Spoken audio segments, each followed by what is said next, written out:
Hello, welcome to all my dear students. भाई कैसे हैं आप सभी? आप सब बहुत बढ़िया होंगे और अपनी पढ़ाई में जुटे हुए होंगे। आज देखिए, मैं आपका बात कर रहा हूं आपसे। आज के सेशन में हम क्या बात करेंगे, क्या डिस्कशन करेंगे? थर्मोकेमिस्ट्री की बात कर रहे हैं। पिछली क्लास में भी हमने थर्मोकेमिस्ट्री स्टार्ट कर दिया था और L19 वो आपने देख लिया होगा और पढ़ लिया होगा थर्मोकेमिस्ट्री का। देखिए, एक बार पुणे में आप सभी का इस सेशन में वेलकम करता हूं और आज अपने सेशन को हम स्टार्ट कर रहे हैं, क्लास को स्टार्ट कर रहे हैं L20। इससे पहले की सारी क्लासेस भाई आप सभी ने देख ली होंगी।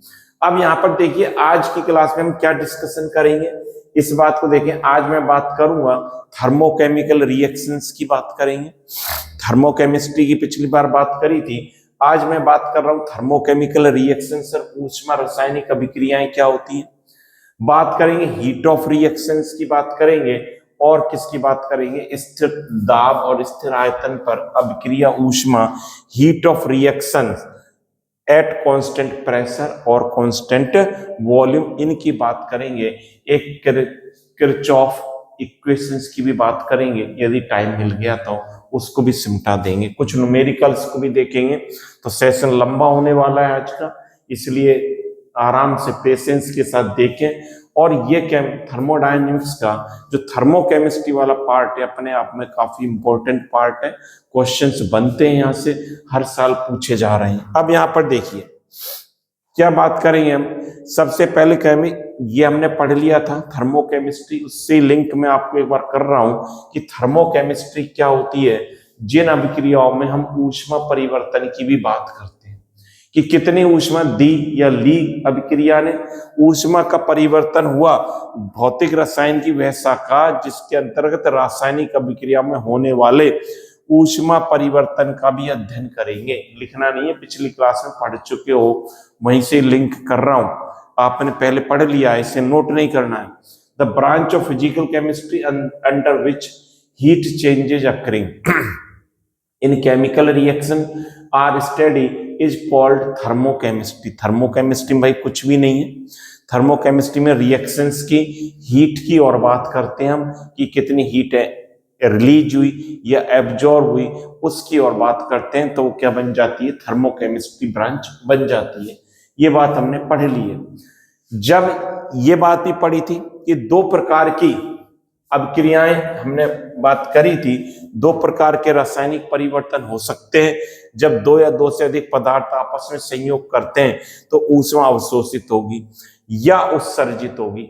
दो प्रक्रम हो सकते हैं, अर्थात लगभग सभी रासायनिक अभिक्रियाओं एवं भौतिक परिवर्तनों में ऊर्जा परिवर्तन होता है। इसके उदाहरण भी आपने देखे थे। दो प्रकार की प्रक्रियाएं भाई हो सकती हैं, या तो क्या हो सकती है, हीट रिलीज हो अभिक्रिया से, रिएक्शन से हीट रिलीज होगी, या क्या होगी, आपने देखा था हीट एब्जॉर्ब करेगा। दो प्रकार के प्रोसेस होंगे, या तो क्या होगी, ऊष्मा अभिक्रिया में उत्सर्जित होती है। सर ये आपने बताया था, उत्सर्जित ऊष्मा उत्सर्जित होगी, तो ये हीट रिलीज, इसको बोलेंगे हीट रिलीज। हीट रिलीज होगी तो भाई प्रोसेस बेटा कैसा होगा ये? सर ये हमें पता है, ये एक्जोथर्मिक प्रोसेस, एक्जोथर्मिक प्रोसेस होगा। कैसा प्रोसेस होगा? एक्जोथर्मिक। एक्जोथर्मिक प्रोसेस को क्या कहते हैं? ऊष्मा क्षेपी अभिक्रिया होगी। कैसी होगी? ऊष्मा क्षेपी होगी। ये क्या होगी? ऊष्मा क्षेपी होगी। ये आपने, यदि हीट एब्जॉर्ब होती है, दूसरी बात, पहली बात तो ये थी, और सेकंड बात क्या है, हीट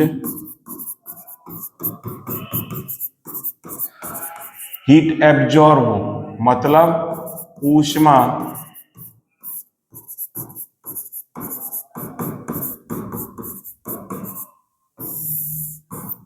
अवशोषित हो। तो ये वाला जो प्रोसेस है वो क्या कहलाता है? एंडोथर्मिक प्रोसेस कहलाता है। क्या कहलाता है? Endothermic process. ये एंडोथर्मिक प्रोसेस है, मतलब कैसा है? ऊष्मा शोषीय अभिक्रियाएं होंगी सभी, ये होंगी ऊष्मा शोषीय अभिक्रिया। आराम से पढ़ेंगे सारी चीजों को, क्लास लंबी चलेगी, 1 घंटे तो कम से कम मान ही ले, इसलिए आराम से बैठे और देखें चीजों को। ये प्रीवियस चीजों को लिंक कर रहा हूं पुरानी क्लास में, जो इससे पहले वाली क्लास में आपने पढ़ा है, ये कोई नई बात मैंने अभी आपको नहीं बताई है। तो ऊष्मा क्षेपी और ऊष्मा शोषी, और क्या देखा था आपने, ये भी पढ़ा लिया था सर हमने कि डेल्टा एच बराबर क्या होता है, H P minus H R होता है। एच क्या है, एंथैल्पी, पूर्ण ऊष्मा परिवर्तन, इसको क्या कहते हैं, पूर्ण ऊष्मा परिवर्तन, या क्या बोलेंगे, चेंज इन एंथैल्पी, क्या बोलूंगा, चेंज इन एंथैल्पी। यदि डेल्टा एच की वैल्यू आपने लिखा था, इफ डेल्टा एच कैसी आए, पॉजिटिव, तो रिएक्शन आपकी बता सकते हो कैसी होगी सर, एंडोथर्मिक होगी सर। क्यों शर्मिंदा कर रहे हो सर, ये बात तो हमें याद है, और मुझे पता है तुम्हें सारी चीजें याद हैं। और दूसरी बात, यदि डेल्टा एच क्या आ जाए, नेगेटिव आ जाए भाई, डेल्टा एच नेगेटिव आ जाए तो कैसी होगी सर, ये एक्जोथर्मिक होगी। ये भी बात हमें पता है, ये बात पढ़ ली थी आपने।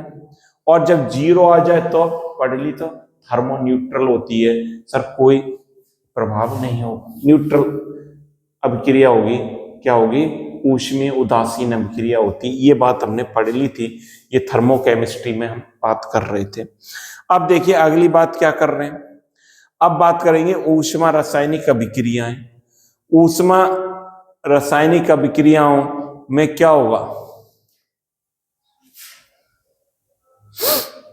ऊष्मा रासायनिक अभिक्रियाओं में क्या होगा, मान लीजिए कोई अभिक्रिया है, यहां पर देखिए मैंने लिखा N1A plus N2B is equal to M1C plus M2D। ये क्या कहलाते हैं, रिएक्टेंट कहलाते हैं। ये सर रिएक्टेंट को क्या कहते हैं भाई, अभिकारक, ये अभिकारक कहलाते हैं। और ये आपके क्या कहलाते हैं, इस साइड वाले, ये सर प्रोडक्ट कहलाते हैं। सर ऐसे मत शर्मिंदा करो हमें, ये क्या कहलाते हैं, उत्पाद कहलाते हैं। बहुत इंटेलिजेंट हो आप सभी, और ये चीजें आप समझते हैं। ये क्या है, अभिक्रिया ऊष्मा का क्या मतलब है कि रिएक्टेंट से क्या बना, प्रोडक्ट का फॉर्मेशन हुआ। फॉर्मेशन ऑफ प्रोडक्ट क्या लिखूंगा, formation of product from the reactants, from the, सही कर लें, फ्रॉम द रिएक्टेंट्स। एक नोट करें आप, हाँ बेटा कर लिया नोट। तो ये मैं बताना चाह रहा हूं कि थर्मोकेमिकल रिएक्शन की हम बात कर रहे हैं, किसकी बात कर रहे हैं, हेडिंग डाल लेना, थर्मोकेमिकल रिएक्शन। अब इसकी डेफिनेशन देखेंगे, पहले समझ लें क्या मीनिंग है। ये रिएक्शन बनी, यहां क्या हुआ, formation of product from the reactant हो रहा है सर, बिल्कुल हो रहा है। क्या हो रहा है, उत्पाद बन रहा है अभिकारक से। ये देखिए इसी रिएक्शन को यदि यहां पर हम ये लिखें, यहां पर आपका साइन हो डेल्टा एच बराबर प्लस एक्स किलो जूल है।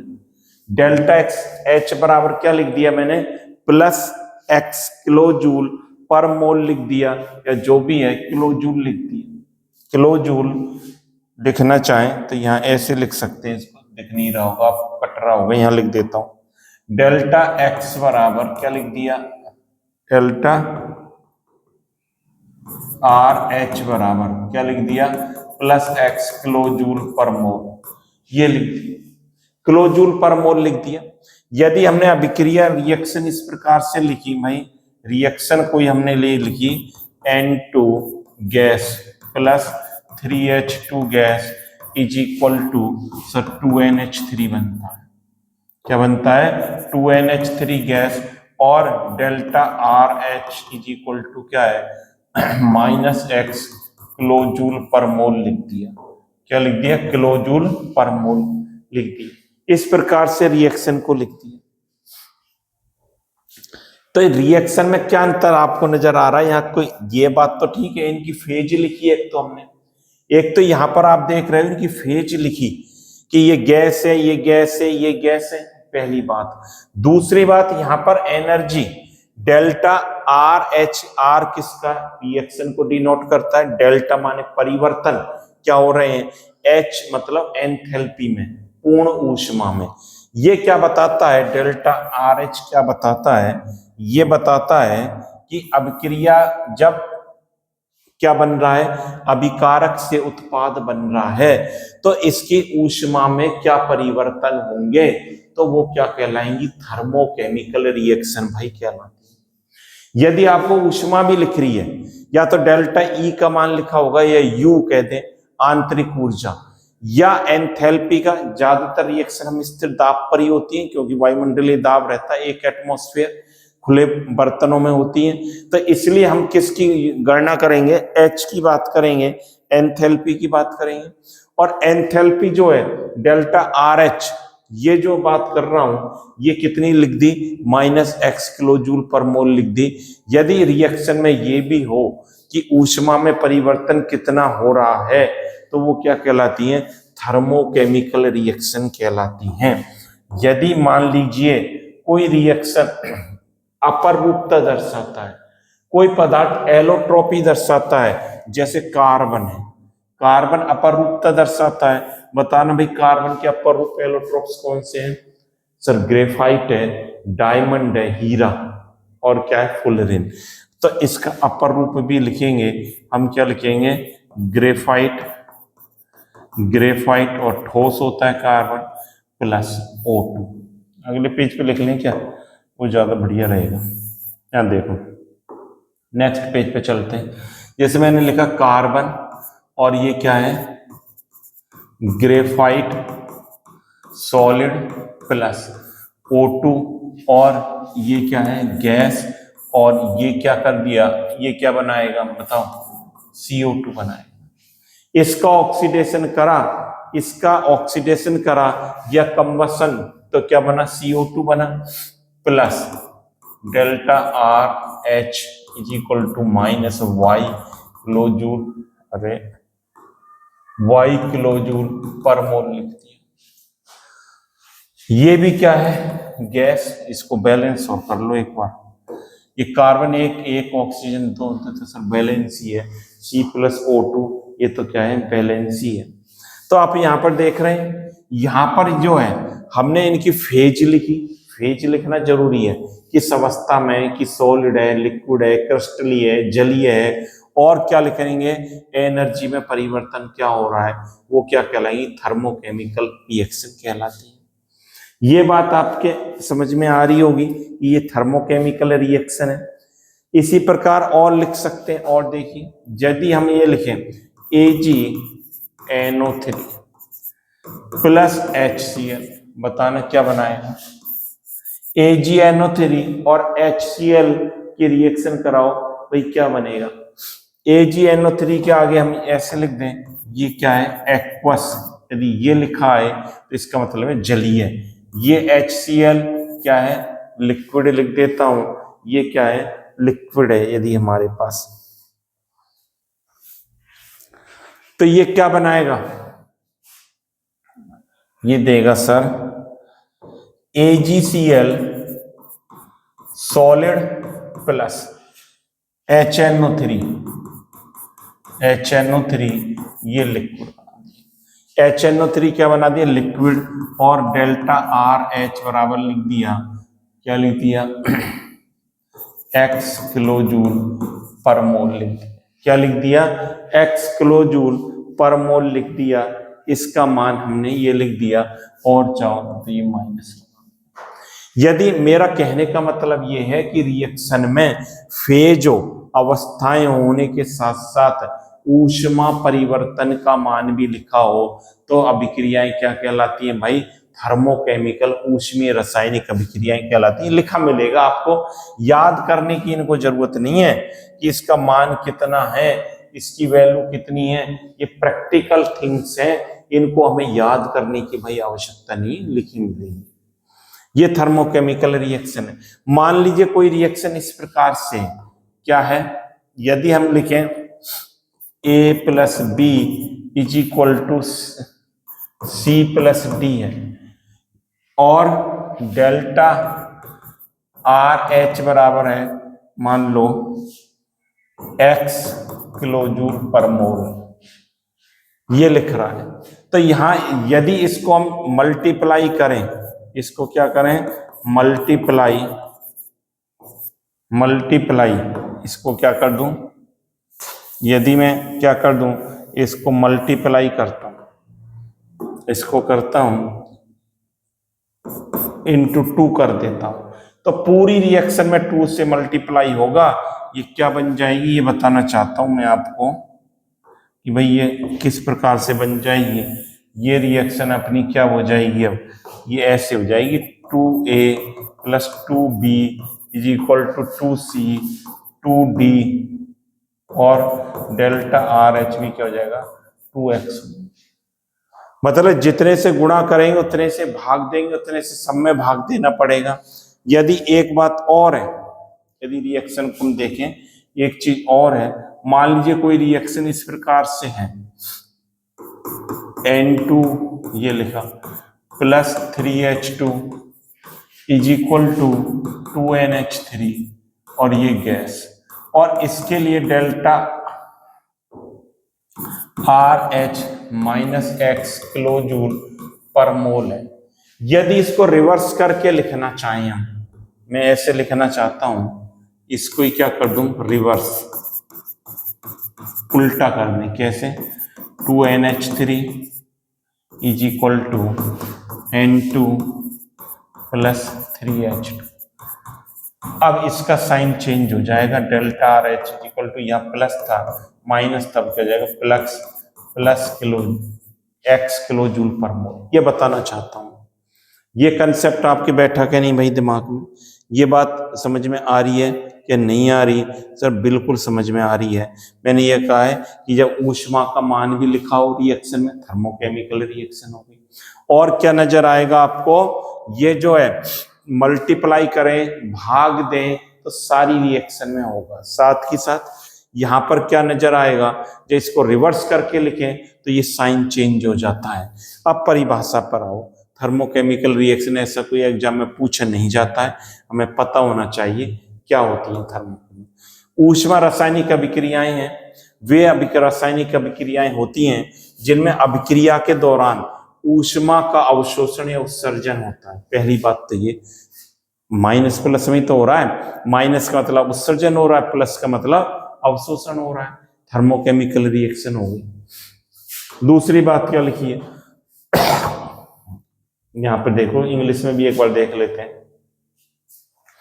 Thermochemical reaction are those chemical reaction in which heat energy enthalpy is either absorbed or released during the reaction।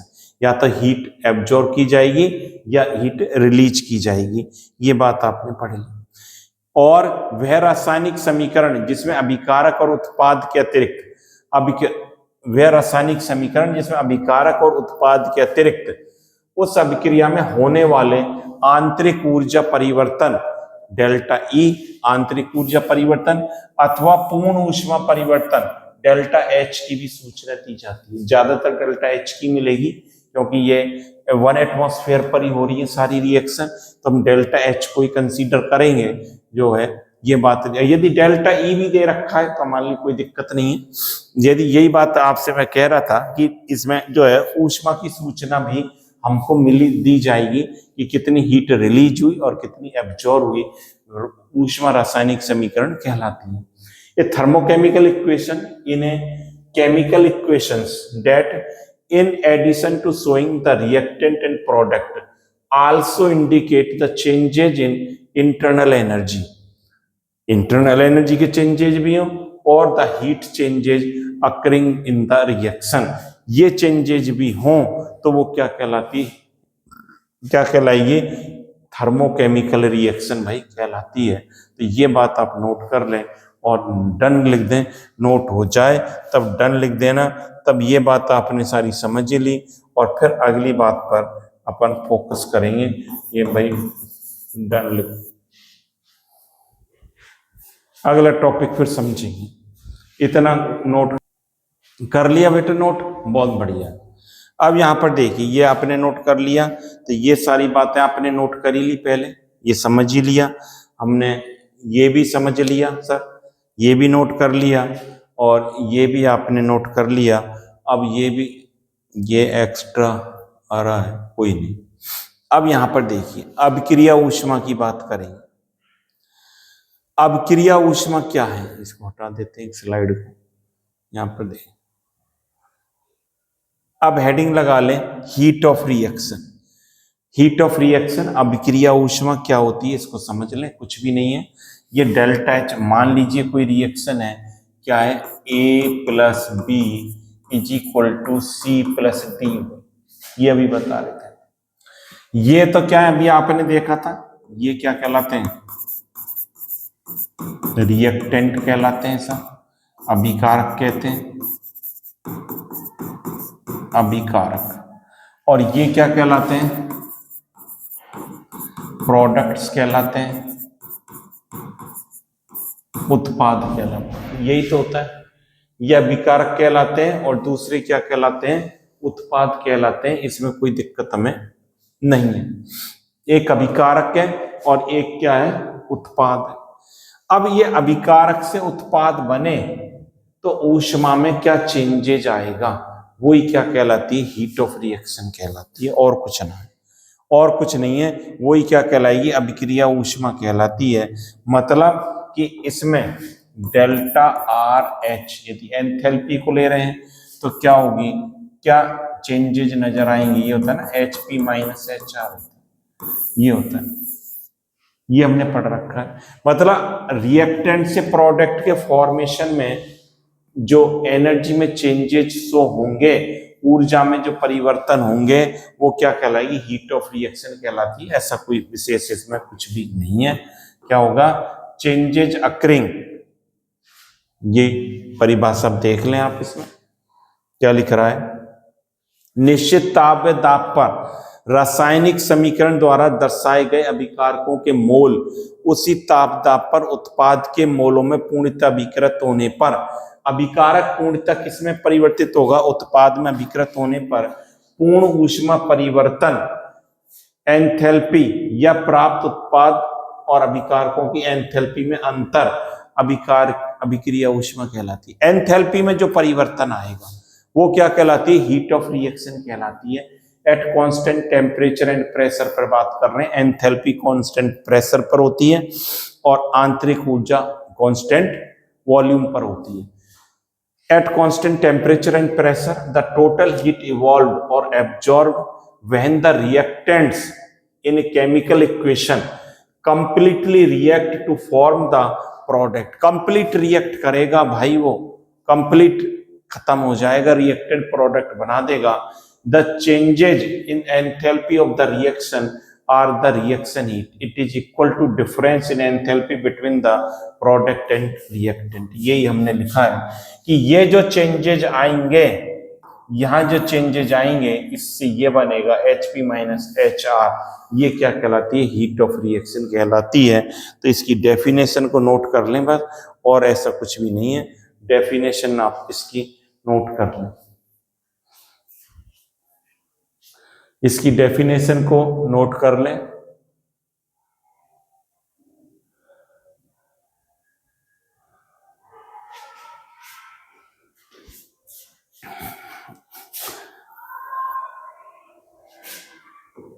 कर लेंगे, ये कटरा हो तो ये यहाँ लिख लेना, ये क्या है, अभिक्रिया के बाद क्या है, ऊष्मा कहलाती है, ये लिख रहा है बस, इसमें और कुछ नहीं लिखा। अभिक्रिया ऊष्मा कहलाती है, मैंने लिख दिया है, जो कटरा था वो मैंने लिख दिया है। तो हीट ऑफ रिएक्शन की बात हो गई, ये भी बात सर हमने कर ली, ये भी हमारे बात क्लियर आ गई, ये हो गई। तो ये एक्स्ट्रा स्लाइड्स को मैं हटा रहा हूं आपके सामने से। अब जो इंपॉर्टेंट बात आ रही है यहां पर देखिए,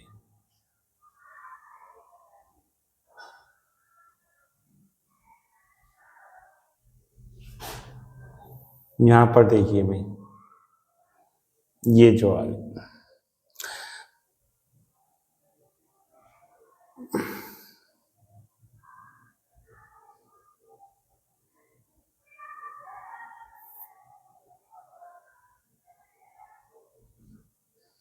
अब हेडिंग डाल लें क्या, स्थिर दाब तथा स्थिर आयतन पर अभिक्रिया ऊष्मा क्या है, heat of reaction at constant pressure and constant volume. इसको समझेंगे तब इसकी बात करेंगे, पहले समझ लें। Heat of reaction at constant volume और कांस्टेंट प्रेशर, इसकी बात कर रहे हैं। यहां पर देखिए, पहले बात कर रहे हैं एट कांस्टेंट वॉल्यूम, मतलब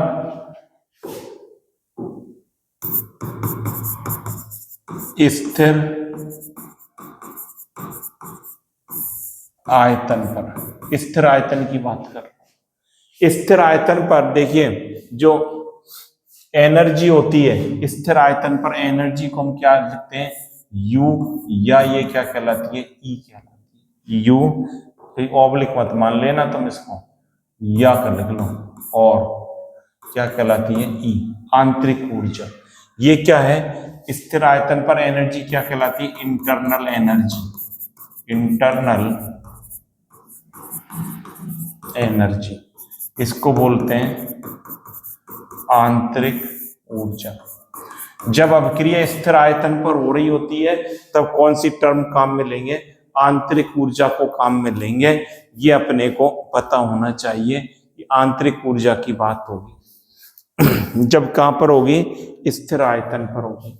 और एक रिएक्शन हमें याद रखनी है कि डेल्टा यू बराबर होता है N C V delta T होता है। N C V delta T important statement है, ये आपको याद रखना है, यहां पर लिख लें, याद रखना है।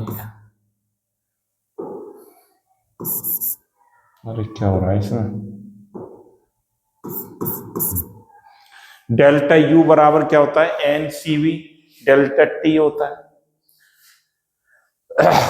और आपने ये पढ़ रखा है, क्या पढ़ रखा है सर, W बराबर माइनस पी एक्सटर्नल डीवी होता है। इसको ऐसे भी लिख सकते हैं, माइनस पी एक्सटर्नल डीवी, ये भी पढ़ रखा है।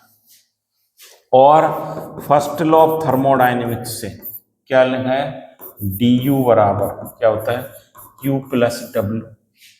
डी यू बराबर क्या होता है, Q प्लस डब्ल्यू है। अब यहां पर देखो, इफ आइसोकोरिक प्रोसेस, आइसोकोरिक का भाई मतलब क्या है बताना, अच्छा हिंदी में लिख देता हूं, समआयतनिक, समआयतनिक प्रक्रम चल रहा है। समायतनिक प्रक्रम में क्या होगा बताना भाई, समायतनिक प्रक्रम में सर आयतन स्थिर होगा, मतलब dV बराबर क्या होगा, 0 होगा। V कांस्टेंट रहेगा ना, V कांस्टेंट रहेगा, तो W बराबर क्या होता है, माइनस पी dV, ये क्या हो जाएगा, 0 नहीं हो जाएगा। और ये भी आपने लिखा du बराबर Q प्लस डब्ल्यू, तो ये क्या हो जाएगा, 0 हो जाएगा। du बराबर किसके बराबर हो जाएगा, Q के बराबर हो जाएगा। ये होगा कि नहीं। और अब स्थिर आयतन पर है तो इसको V लिख देता हूं। और du की आपने पढ़ रखा है, du अभी लिखा था NCV क्या होता है, dt। du बराबर क्या होता है, NCV dt, अभी तो देखा था, ये रहा डेल्टा लिखा है, d लिखा है तो ये लिख दिया। du बराबर क्या होगा, NCV dt होता है कि नहीं। यदि इसको डेल्टा की फॉर्म में लिखूंगा, डेल्टा u बराबर NCV डेल्टा t ऐसे लिखूंगा, तो मैं क्या लिख सकता हूं कि QV बराबर क्या लिख सकता हूँ, NCV डेल्टा T, ये लिख सकता हूँ क्या? बिल्कुल लिख सकते हो सर, इसमें कोई तकलीफ हमें नहीं है। तो ये एक स्टेटमेंट आ गया। स्थिर आयतन पर QV की बात करेंगे। स्थिर आयतन पर ऊष्मा QV होती है और किसके बराबर होती है? NCV डेल्टा T के बराबर होती है। ये बात नोट कर लें और इसको समझ भी लें कि यहाँ पर ऐसा कुछ नहीं करा है, सिंपल मैथमेटिक्स है, इसमें अपन ने कुछ बहुत ज्यादा नहीं करा है। एक इक्वेशन हमें ये याद रखनी है, NCV डेल्टा T होता है, पहले देख चुके, उसको ही मैंने लिखा है। ये तो स्थिर आयतन पर हो गई। अब बात कर रहे हैं स्थिर दाब पर, ऊर्जा, ऊष्मा। अब बात कर रहे हैं स्थिर दाब पर, ये इंपॉर्टेंट है भाई। स्थिर दाब पर, स्थिर दाब मतलब at constant pressure,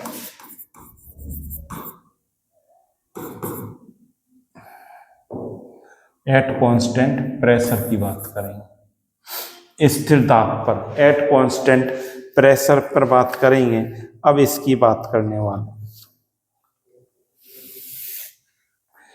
constant pressure पर किसकी बात करते हैं? वहां तो आंतरिक ऊर्जा की करते थे सर, यहां बात करेंगे एंथैल्पी की बात करेंगे और इसको H से लिखते हैं। इसको किससे लिखते हैं? H से लिखा जाता है। और H का फॉर्मूला याद है आपको? H बराबर होता है सर U प्लस PV, ये हमने पढ़ रखा है सर। H बराबर क्या होता है? U प्लस PV होता है। H बराबर भाई क्या होता है? U प्लस PV, ये आपको आना चाहिए।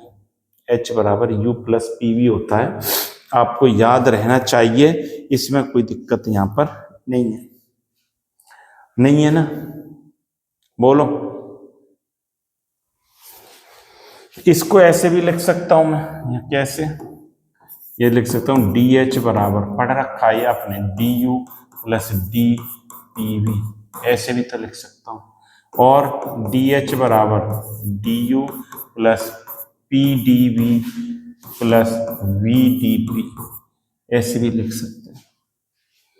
ऐसे लिख सकते हैं कि नहीं सर? बिल्कुल लिख सकते हो, इसमें कोई दिक्कत हमें नहीं है।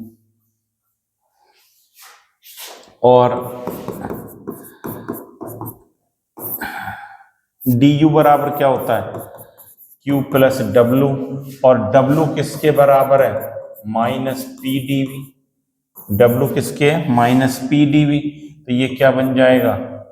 Q minus P plus PDV बन गया क्या? माइनस बना सर, क्या बन गया? माइनस बन गया। Q माइनस PDV बन गया। ये बात तारीख से H बराबर U प्लस PV होता है। हमने DH DU इसका क्या कर दिया? डिफरेंशिएशन कैसे करेंगे? DU plus PDV plus VDP पढ़ रखा है ये तो, और according first law of equation क्या है? ये है, तो DU बराबर Q प्लस W होता है और W minus PDV expansion work में, तो ये ऐसा लिख दिया। अब इसका मान किसका? DU का, यहां पर पुटअप कर दें तो DH बराबर क्या हो जाएगा? Q minus PDV plus PDV plus VDP। अरे वाह सर, ये तो सर ये कैंसिल हो रहा है सर, बिल्कुल कैंसिल हो रहा है। तो DH बराबर क्या हो गया? DH बराबर सर हो गया Q प्लस और क्या आ गया? VDP Q प्लस VDP हो गया। और DP तो कांस्टेंट ले रखा है सर हमने, प्रेशर तो हमने क्या कर रखा है? कांस्टेंट कर रखा है सर। स्थिर दाब की तो बात कर रहे हैं, तो ये क्या हो गई? 0। तो DH बराबर क्या लिखूंगा? QP लिखूंगा। DH बराबर क्या लिखूंगा? QP लिखूंगा, ये बात लिखूंगा। और ये किसके बराबर होता है? DH बोलना, DU तो होता है CVDT, और ये किसके बराबर है? NCP dt के बराबर है। इसको क्या लिख सकता हूं? DH बराबर QP बराबर NCP DT, ऐसे भी लिख सकते हैं, ऐसे भी लिखा जा सकता है, बिल्कुल लिखा जा सकता है, इस प्रकार से भी हम लिख सकते हैं, NCP DT लिख सकते हैं। तो इसको नोट कर लें एक बार, तब आगे की बात करेंगे। यहां से ये बात समझ में आ गई होगी स्थिर दाब पर, और ये सारी मैं रिपीट कर रहा हूं, आपको लिंक कर रहा हूं, चीजों को रिकॉलिंग करा रहा हूं। ये आपने पढ़ रखे हैं पहले भी, और नहीं पढ़े हैं तो यहाँ पढ़ लो इनको भाई, कोई दिक्कत नहीं आएगी, इसमें नोट कर लो।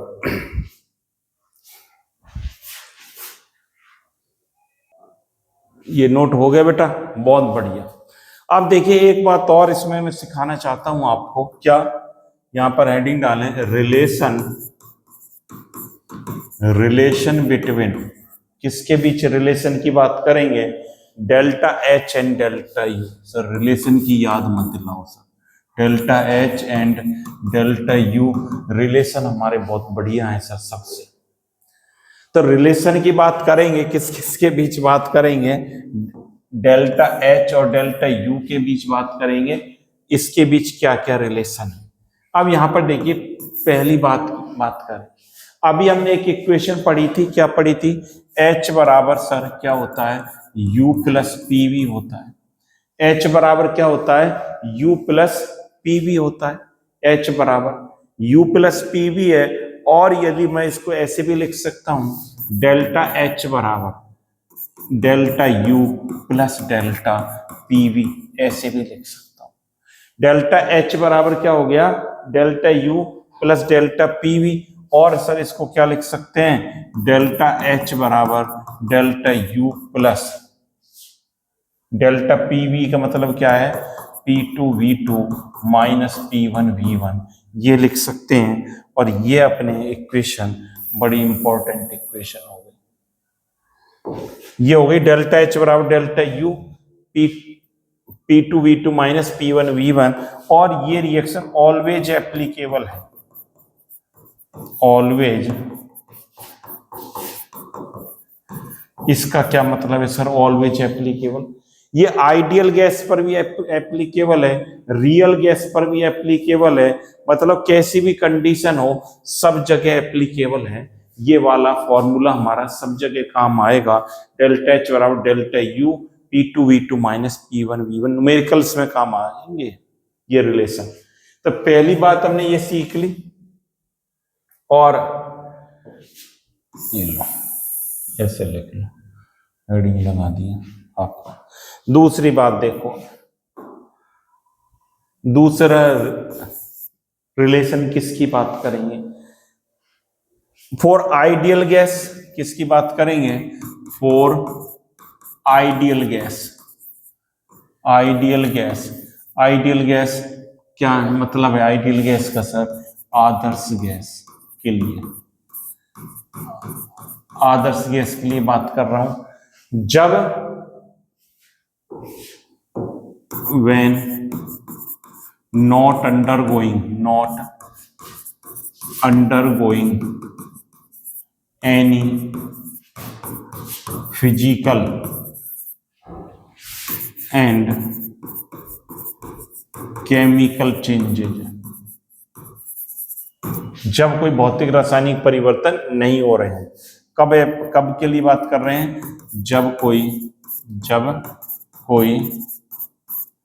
भौतिक एवं रासायनिक परिवर्तन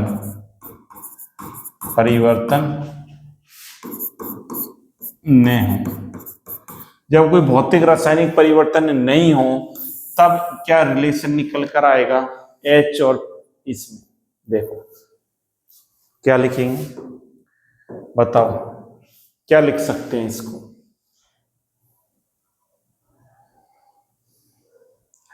यही तो अभी हमने सीखा है भाई, डेल्टा H बराबर, अभी देखा था मैंने ऐसे लिखा था, इसको देखो ऐसे लिख देता हूं, H बराबर U प्लस PV देखा था, और डेल्टा H बराबर क्या लिखा था, delta U plus delta PV लिखा था। ये लिखा था, बिल्कुल लिखा था सर। पीवी बराबर आइडियल गैस के लिए क्या होता है सर, एनआरटी होता है, ये तो हम सब जानते हैं।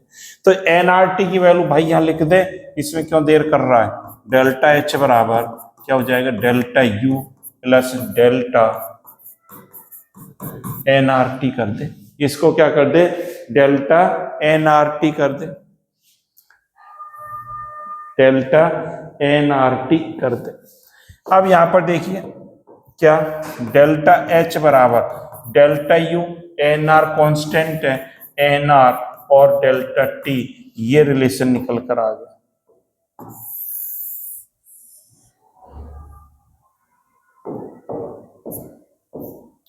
ये रिलेशन निकल कर आ गया, डेल्टा एच, ये दो नंबर लगा लेना, डेल्टा एच बराबर delta U plus N R delta T. N क्या है, नंबर ऑफ मोल्स, एन क्या है भाई, एन क्या है, नंबर ऑफ मोल्स, मोल्स की संख्या, और आर क्या है, गैस कांस्टेंट है सर, आर गैस कांस्टेंट होता है। तो जब क्या है, कोई फिजिकल और केमिकल चेंजेस नहीं हो रहे हो, तब ये वाली इक्वेशन काम में लोगे आप, ये वाली। और ऑलवेज एप्लीकेबल कौन सी है, ये वाली। और सर एक बात और दिमाग में हमारे आती है, ये तो आपने लिखा कि फिजिकल केमिकल चेंजेस नहीं हो रहे हो, और सर हो जाए तो भाई क्या करोगे, उसके लिए भी कोई देखेंगे। पहले इसको नोट कर लो, फिर उसकी बात करेंगे कि कोई फिजिकल केमिकल चेंजेस हो रहे हो, तब क्या लिखेंगे। इसको नोट कर लें पहले,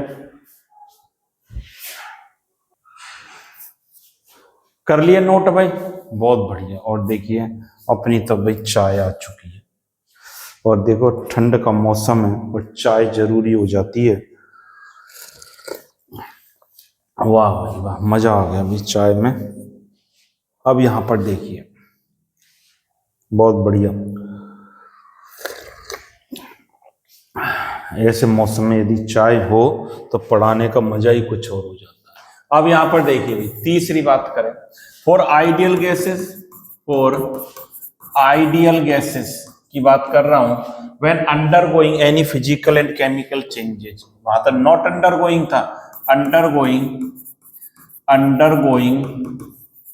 any physical and chemical changes, heading लगाइए भाई। और चाय पर भाई नजर मत लगा देना भाई, चाय पर नजर नहीं लगानी है। यहां देखो भाई, फॉर आइडियल गैस की बात कर रहे हैं, आइडियल का मतलब क्या है, आदर्श गैसेज, आदर्श गैस की बात कर रहे हैं। और आदर्श गैस कौन सी है, जब क्या हो रहा हो, भौतिक रासायनिक परिवर्तन हो रहे हैं, जब भौतिक एवं रासायनिक परिवर्तन क्या हो रहे हो, ये लिख लें, ये हेडिंग डाल के लिख लें, ये लिख लीजिए, जब भौतिक रासायनिक परिवर्तन हो रहे हैं।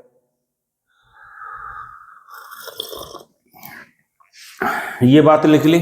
अब यहां पर देखिए किसमें क्या लिखेंगे, हमारे पास क्या है, H बराबर U प्लस पीवी, सर यही है, डेल्टा H बराबर क्या है, delta U plus delta PV, और पीवी बराबर क्या होता है सर, एनआरटी होता है, पीवी बराबर क्या होता है, एनआरटी होता है, यही तो होता है, पीवी बराबर क्या होता है, एनआरटी। इसको क्या मॉडिफिकेशन हो जाएगा इसका, डेल्टा एच बराबर delta U plus delta N G R T, इसको ऐसे लिखेंगे, इसको ऐसे लिखेंगे, ये 3 नंबर। सर ये डेल्टा जी एन जी क्या है भाई, तू लिख तो ले एक बार, तब मैं बता दूंगा। डेल्टा एन जी भी क्या है, चुटकियों में तू निकाल देगा, चुटकियों में ये तो हो जाएगा। डेल्टा एन जी क्या होता है, इसको नोट कर लो।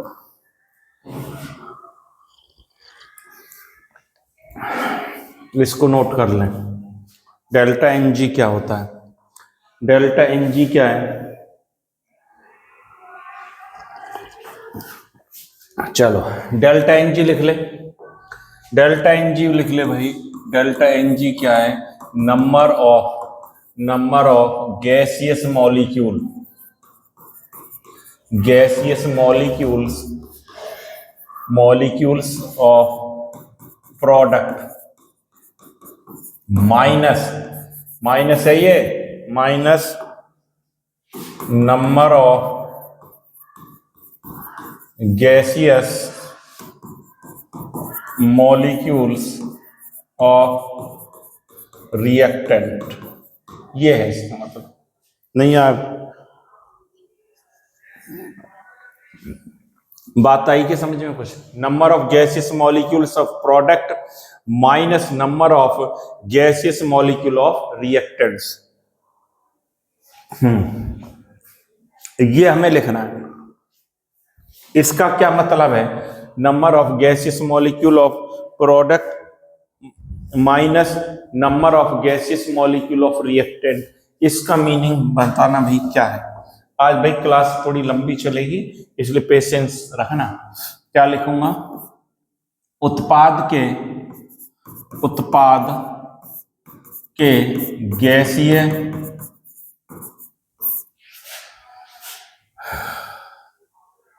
गैसीय नंबर ऑफ मोल्स आएगा। Moles of gaseous molecule of product, number of moles और लिख लें। गैसीय उत्पाद के गैसीय मोलों की संख्या माइनस अभिकारक, माइनस का साइन है भाई, अभिकारक के गैसीय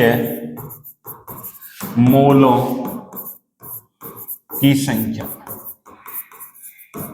भाई ये बात याद रखनी है या ये समझना, ये केवल गैसी मॉलिक्यूल की बात कर रहा हूं मैं, उसकी बात नहीं कर रहा सॉलिड और लिक्विड की। सर कोई उदाहरण देकर बताओ ना सर, कोई एग्जाम्पल दे दो सर एक दो, जिससे हमारे बात समझ में आ जाए। ले बेटा एग्जाम्पल ले ले। देखो एग्जाम्पल की बात कर रहा हूं। N2 plus 3H2 is equal to 2NH3 है। कोई आपसे पूछे डेल्टा एन जी, बताइए बेटा कितना हो गया?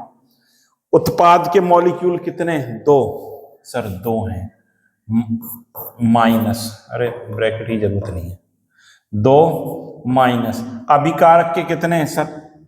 1 प्लस 3 है सर, और 2 माइनस 4 बोलियो सर। क्यों इतनी इंसल्ट करते हो हमारी?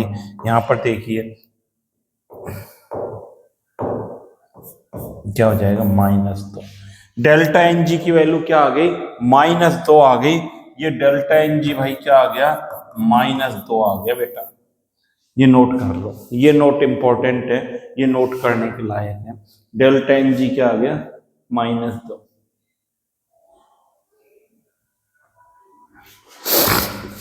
और देखो 1-2 एग्जाम्पल और दे दो सर, और ले ले, चल तेरी इच्छा कर रही है तो और ले ले example. PCl5 is equal to gaseous PCl3 plus Cl2। Cl2 भी कैसा है? गैस है सर। अब इसके लिए डेल्टा एन जी निकालिए। डेल्टा एन जी इसके लिए भाई क्या है, पूछा जाता है परीक्षा में। उत्पाद के कितने भाई? 1 प्लस 1, गैसीय से -1 हो गया सर, 2 माइनस 1 बराबर 1 हो जाएगा। डेल्टा एन जी की वैल्यू कितनी हो गई? यहाँ पर जो आपका डेल्टा एन जी वो हो गया सर 1 हो गया। चलो तो ये बात समझ में आ रही है। एक एग्जाम्पल और लिख ले। CaCO3 solid is equal to CaO, क्या लिख दूं बेटा? CaO solid plus CO2 gas, ये लिख देता हूं। यहां पर जो है बताना डेल्टा एन जी, बताओ भाई क्या हो जाए? डेल्टा एन जी सब सोच के बताओ। डेल्टा एन जी की वैल्यू निकालो भाई। डेल्टा एन जी यहां पर क्या हो रहा है? डेल्टा एन जी यहां पर क्या हो रहा है? डेल्टा एन जी यहां पर भाई क्या हो रहा है बताना? ये लिखा है आपने 1 और 1 2 -1 बराबर 1, ऐसा लिखा है। यदि इस प्रकार से लिखा है तो ये तो है भाई गलत। कैसे लिखा जाएगा ये? आंसर हो सकता है इतना ही आए। गैसियस को देखना है केवल, गैसियस यहाँ पर कितने 1 माइनस इसके कितने 0 तो 1, आंसर तो एक ही आ रहा है, लेकिन तरीका ये वाला नहीं है, ये वाला सही है भाई तरीका, ये तरीका सही है। ये आपका तरीका क्या है? यदि आपने ऐसे लिख दिया वहां पर ये, तो ये तरीका गलत है। ये बात समझ आनी चाहिए, नोट कर ले भाई, इसको नोट कर ले फटाफट। तब हाँ भाई नोट कर लिए बेटा, ये कर लिया सर, इतनी बात बिल्कुल क्लियर हो गई होगी, सारी चीजें आपने नोट कर ली। अब देखिए 1-2 क्वेश्चंस की तरफ चलते हैं, वो आपकी चीजें और क्लियर होंगी। 1-2 सवाल की तरफ चलते हैं। यहाँ पर देखो ये वाला लो, ये लो, देखो ये क्वेश्चन देखें, व्हेन 1 मोल ऑफ बेंजीन, क्या कहता है 1 mole of benzene is completely oxidised at 25 degree celsius and 1 atmospheric pressure, 781 kilo calorie of heat is release, calculate the heat of this reaction at constant volume. At constant volume की बात कर रहा है, इसकी क्या करना है, स्थिर आयतन पर आपको कैलकुलेट करनी है, हीट ऑफ वॉल्यूम आपको कैलकुलेट करनी है। बताओ कैसे करो भाई, कैसे करोगे? कांस्टेंट वॉल्यूम पर करना है आपको। तो सबसे पहले तो हम क्या लिखेंगे, कंबसन की रिएक्शन लिखेंगे। बेंजीन का दहन किया जाए, क्या किया जाए, यहां पर देखिए ये लिखा है कि 1 क्वांटल दाब पर 1 मोल बेंजीन का पूर्ण ऑक्सीकृत होने पर इतने किलो कैलोरी ऊष्मा मुक्त होती है। स्थिर आयतन पर अभिक्रिया की गणना कीजिए। यहां पर देखिए, तब सबसे पहले बेंजीन क्या होता है, देखो यहां पर हम बात करें बेंजीन है C6H6 होता है plus O2 is equal to, जब ऑक्सीकरण होता है हाइड्रोकार्बन का 2 ही प्रोडक्ट बनते हैं CO2 और H2, बैलेंस कर लो। अभिक्रिया को हम क्या कर लें, बैलेंस कर लें। और बैलेंस कैसे करेंगे, यहाँ पर 6 कार्बन है तो यहाँ भी 6 लगा दो, हाइड्रोजन 6 है और यहाँ पर 2 है तो 3 लगा दो, ऑक्सीजन 6 दूनी 12 और 3 15, यहाँ क्या कर दो 15/2 कर दो। ये क्या कर दिया 15/2 कर दिया आपने।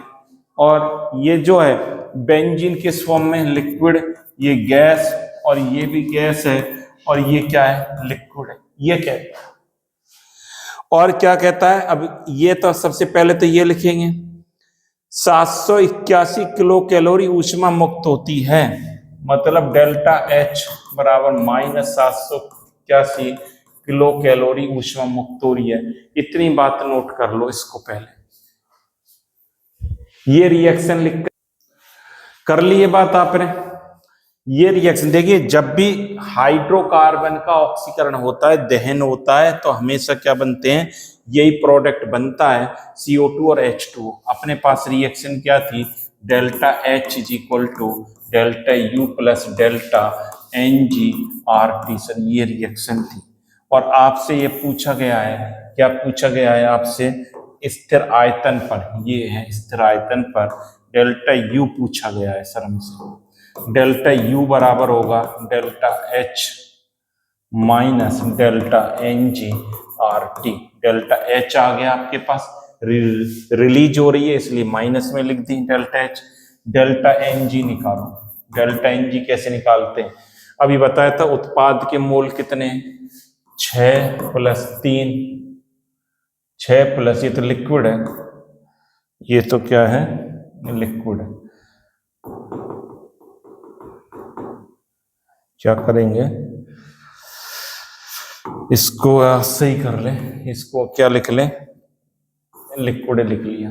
डेल्टा Ng 6 माइनस क्या हो गया 15/2, 6 माइनस 15/2 करिए भाई, 6 माइनस 15/2 करते फटाफट, कितना आ गया सर, ये आ गया, ये हो गया, अरे 6 माइनस 7.5 हो गया, -1.5 हो गया डेल्टा Ng का, डेल्टा Ng आ गया।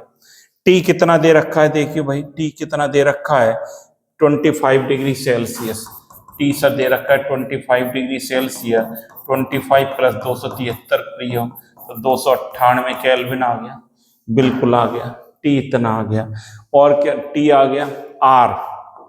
आर की जो वैल्यू होती है भाई 2 किलो कैलोरी में होती है, 2 कैलोरी में होती है। किलो कैलोरी बनाने के लिए इसको क्या करूं, 2 इंटू 10⁻³ कर दो, 2 इंटू 10⁻³ कर दें, किलो कैलोरी बन जाएगा।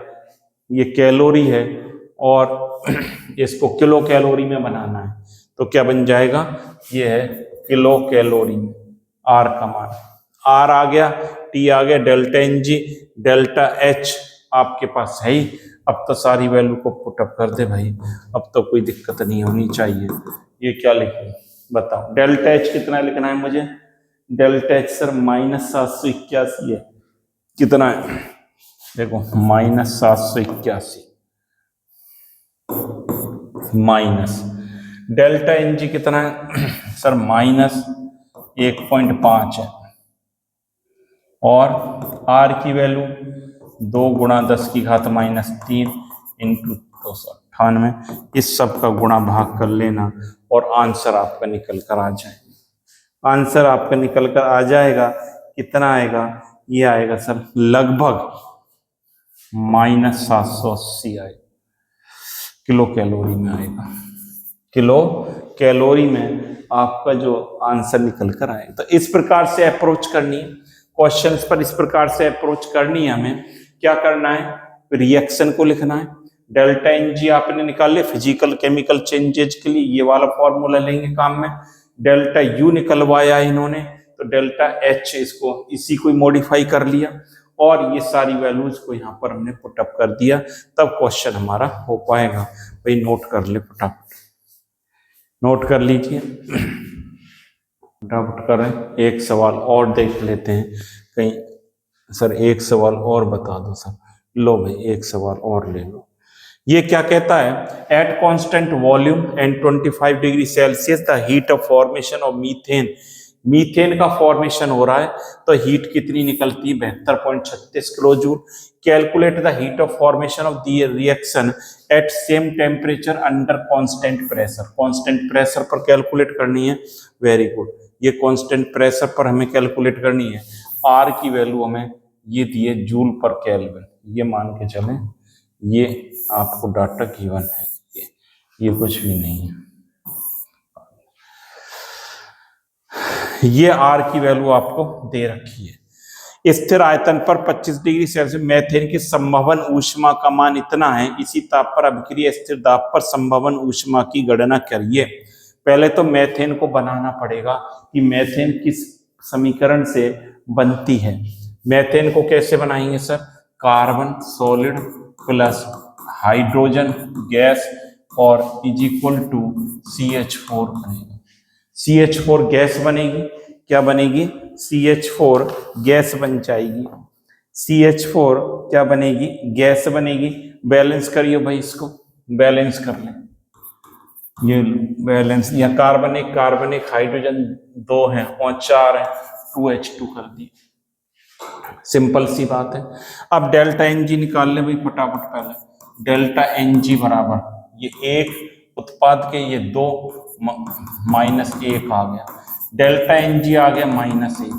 फॉर्मूला क्या है, फॉर्मूला ये है, क्या पूछ रहा है आपसे, स्थिर दाब पर तो एंथैल्पी का वाला लगेगा।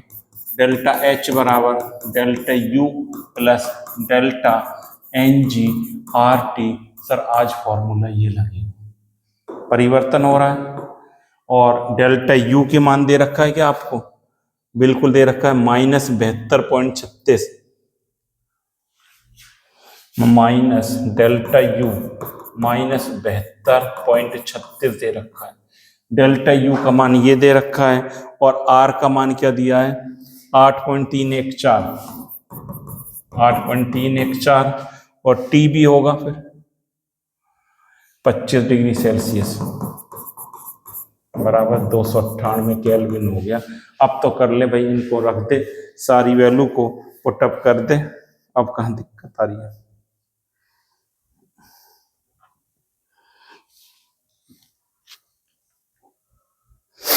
अब तो इनको कर लीजिए। देखो ये है, ये सारी वैल्यू आपको दे रखी है, जूल पर डिग्री पर मोल में है ना। इसको क्या करें आप, किलो कैलोरी में बना लें। 8.314 गुना 10⁻³ किलो कैलोरी में हो गए। अब रख दो डेल्टा एच बराबर डेल्टा यू -72, यहाँ नीचे लिख देता हूँ। यहाँ देखो भाई, डेल्टा एच बराबर -72, -72.36 हो गया, प्लस डेल्टा एन जी कितना है, -1 इंटू 8.314 गुना 10⁻³ 298 केल्विन। अब इसका गुणा भाग कर लो, करो भाई फटाफट।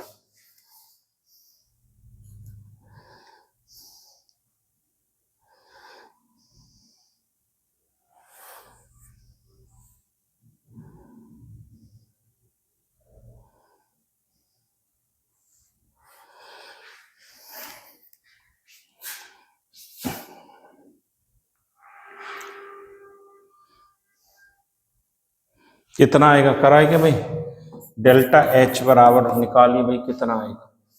करो भाई फटाफट इसको, कितना आएगा? चलो आंसर में लिख देता हूँ, -74.85 ये आएगा आंसर। ये निकल कर आएगा आपका किलो जूल में। किस में आएगा ये? किलो जूल में। Kilo joule. ये पता चला यहाँ -3 से मल्टीप्लाई क्यों करा? अरे ये क्यों करा ऐसा? ये कट तो नहीं रहा, मैं एक बार वीडियो देख लेता हूँ। आपको दिखाई दे रहा है? थोड़ा कट रहा है सर, इसको यहाँ लिख देता हूँ मैं। इसको जो है यहाँ लिख देते हैं, ये कर रखा है 8.314 गुना 10⁻³ किलो जूल। यहाँ पर देखो, इसको ऐसा क्यों कर रहे हैं? ये सवाल में ये हमें दे रखा है, एनर्जी क्या दे रखी है, ये किलो जूल में दे रखी है और ये जूल में, तो इसको किलो जूल में कन्वर्ट एक समान ही तो करना पड़ेगा। तो किलो जूल बनाने के लिए भाग दे दिया, ये करा है, इसमें और कुछ नहीं करा, बस सिंपल वे है, नोट कर लो।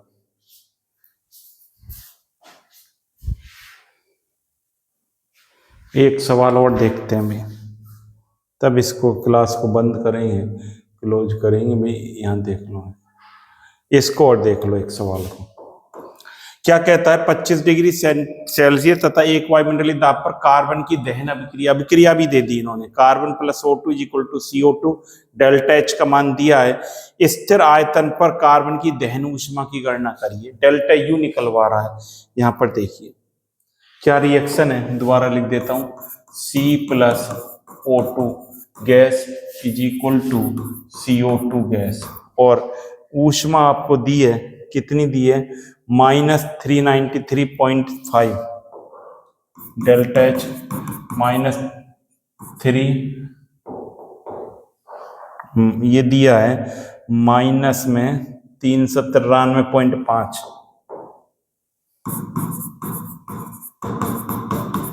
किलो जूल दिए क्या?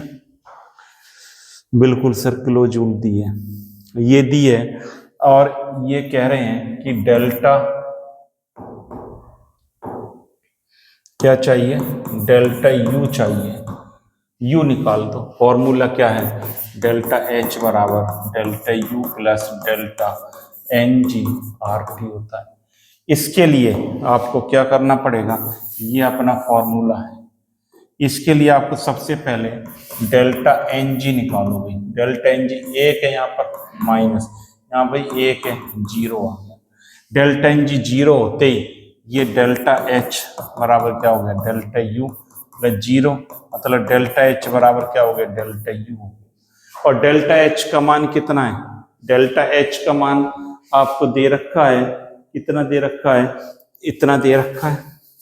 तो जो डेल्टा H का मान है ये वाला, यहाँ लिख दो, डेल्टा यू निकलवा रहा है -393.5 किलो जूल। कितना सरल सवाल। इस प्रकार से हमें अप्रोच करनी है क्वेश्चंस पर, तब हमारे क्वेश्चंस लग पाएंगे।